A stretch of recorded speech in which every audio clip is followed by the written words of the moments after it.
Hello lovely people and welcome to my channel. In today's video I'm going to be talking about my Infinite Warfare beta opinions.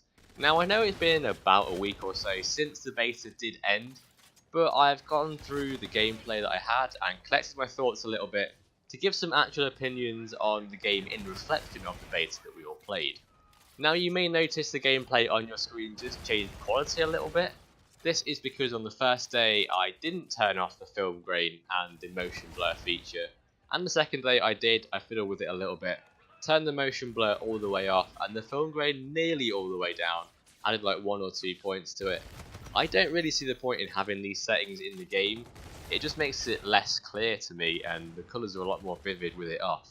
But I'm glad they have the ability to turn them off even though they have included them. So I'm going to jump straight into my opinions. I don't dislike Infinite Warfare. It just feels a lot like Black Ops 3. As I spoke about in my trailer breakdown video, there's quite a lot of just straight copies or reskins of weapons or perks with different names, and it just feels just a little bit too familiar really.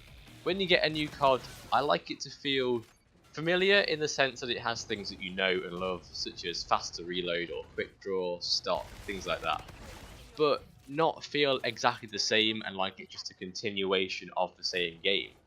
And that's the sort of opinion I get about Infinite Warfare.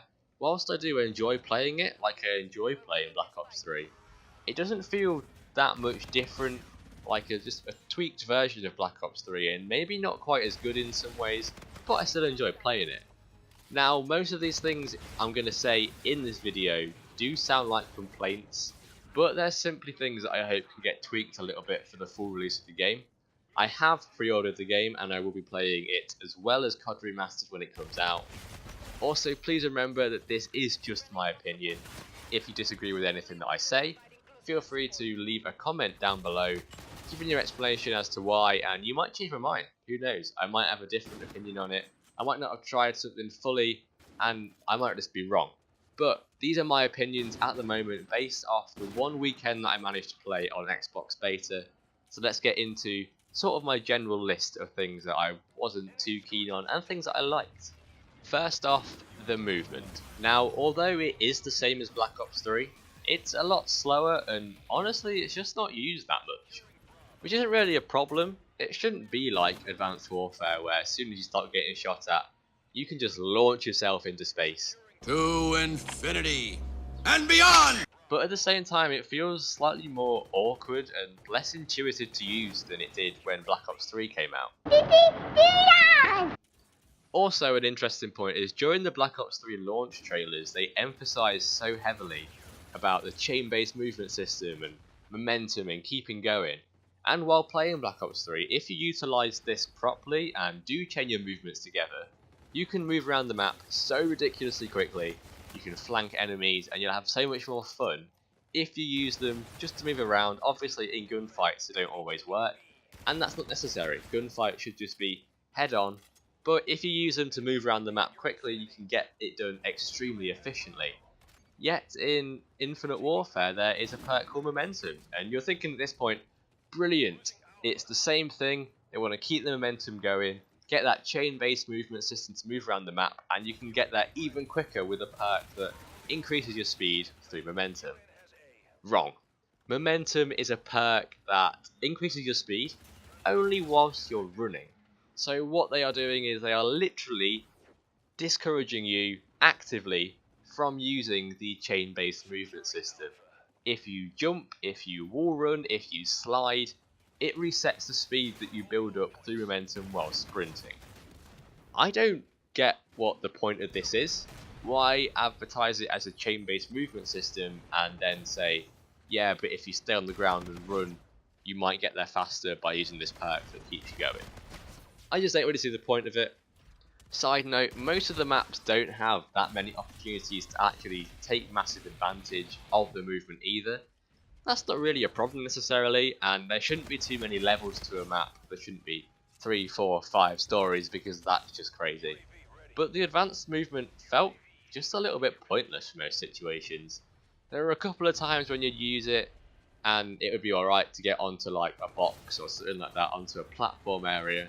But for the most part, there wasn't that many like actual wall run spots. I know we've only seen a couple of the maps so far, not the whole thing, but there wasn't that much chance to use them, which is a good thing and a bad thing at the same time. One thing that definitely can be changed with the full release of the game is the time to kill. I and many other people that I've listened to opinions of this game on felt it was a little bit too quick. It was a bit too much like whoever shot first got the kill. This isn't necessarily a problem. Throughout COD history we've seen different amounts of time to kill within the game. I just like to be able to have a fighting chance when someone shot at me, to be able to kill them back, or get those really nice turn-ons that you get sometimes. Someone sat in a corner or they run down behind you and shoot you in the back, jump around and kill them. It's always satisfying. But it just didn't seem to happen in this game. The time to kill was just a little bit too quick, and sometimes you just completely dropped instantly, which isn't very fun. This is one thing that definitely can easily be changed just by adjusting the health on the players within the game. And let's see, if enough people have said that they think it's a bit quick, Infinity Ward may listen and just adjust it a little bit. I like the specialist weapons. I liked them in Black Ops 3, and I like them in this game. They're good, and I like how that you can counter them easily enough. They're not guaranteed multi-kills like the Stealth Bomber in Modern Warfare 3. Wow, that was just too easy to get multi-kills sometimes. However, traits are debatable within this game. It's essentially having another perk, and some of them are a lot better than others. For example, the Infusion perk lets you regen health faster, which means if there's an enemy using it and you shoot them to the point where you know they're really weak, so you decide to rush them and jump around the corner, at this point they could have regened half if not all of their health back, meaning they're no longer one shot and they might just kill you and jump around the corner. Another example is the Hardened trait, which causes placed equipment like trip mines to stay there even after you've died. So those annoying trip mines that you see around the map, you see a guy throw one, you kill him, you think, that's fine, I'll just run at it. It will stay there. There'll be trip mines around the map. I don't know how long they actually stay for. Looking at the description in the game and bearing in mind no one really got to unlock it and play with it on the Xbox anyway at that point, I'm not sure how long they do stay on the ground for. If it's the next life, then it seems a bit silly as well. But just the amount of explosives that are in the game already, to have random trip mines and things lying around is a bit irritating. And talking about explosives, there is another one called Resupply. And this literally lets you resupply lethal and tactical grenades from enemies. As if this game wasn't already explosive enough with its 10 different types of grenades and black holes and this thing that blows you up this way and that way, and the one that chases you, and the one that's in the air, and the one that's stuck to the walls. Just so many explosions, and you're able to get as many as you want now. Great, brilliant. Also, weapon variants are back. Now, I don't really mind this too much, and if the weapons themselves stay out of purchase supply drops, and you can't purchase salvage, then that is completely fine. But let's be honest, that's not going to happen. But I feel the variants are more powerful than their base weapons. In Advanced Warfare you had positives to weapons that were outweighed by negatives that sort of balanced it out to the point where it just changed the playstyle with the weapon. But very few of the weapons in Infinite Warfare have a significant downside to counter the massive bonus that they get. For example, some of the weapons that have the Stability Gun perk get increased recoil reduction, and this stacks with the foregrip, so you can essentially get twice the recoil reduction. But they have no major downside, like an increased rate of fire to make it harder to control, or a really decreased rate of fire, so you have to be more accurate with each shot that you do fire. It's also stupid that how the nuke can only be acquired for certain few weapons with a certain variant of that weapon, but that's a whole other point. On the flip side though, there are some perks that do sound like a lot of fun to use, and I do want to try them out. Especially things like the Lifelink gun perk, which gives you infinite ammo in your weapon, but every time you shoot, the gun damages yourself. And then ones like Lucky 7, which make the gun unload half of its ammo with every shot that you take. While not necessary in the game at all, it would make for some interesting videos and some interesting gameplay, and just add a little bit of a twist on a game, make it a lot more fun in my opinion. I don't mind these sort of things. they're not going to give you any advantage at all over the enemy, but it just makes it a bit more interesting and a bit more fun, and probably extends the longevity of the game itself. Finally, we come onto sniping. Now, I'm not going to hate on sniping because I don't think it's fair to have no aim assist on snipers when every other weapon has it, like they do in Black Ops 3. Personally, I like the way that sniping felt. I just think it's a little bit too easy to do. I am by no means a good sniper in any COD since right at the start when I used to do it a lot. And I'm not a good quickscoper either.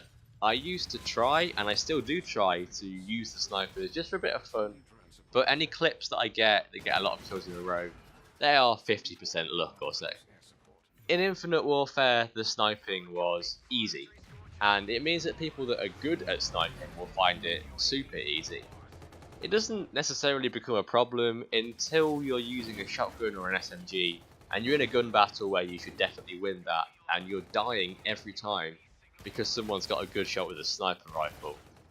Saying that, I don't like the no aim assist in Black Ops 3, so we shouldn't go that way, and that's not the answer to this problem.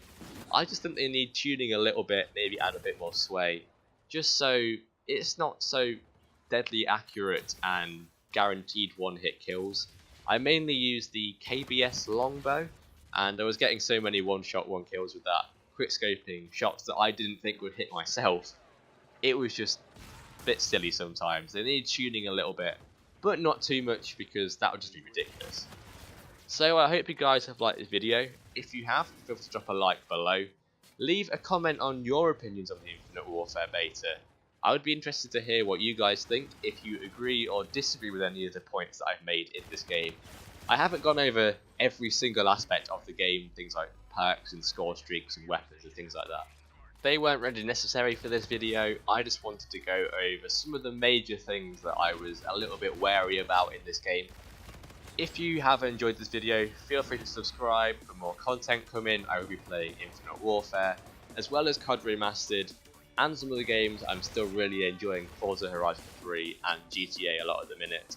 Subscribe for more content, and I will see you guys later.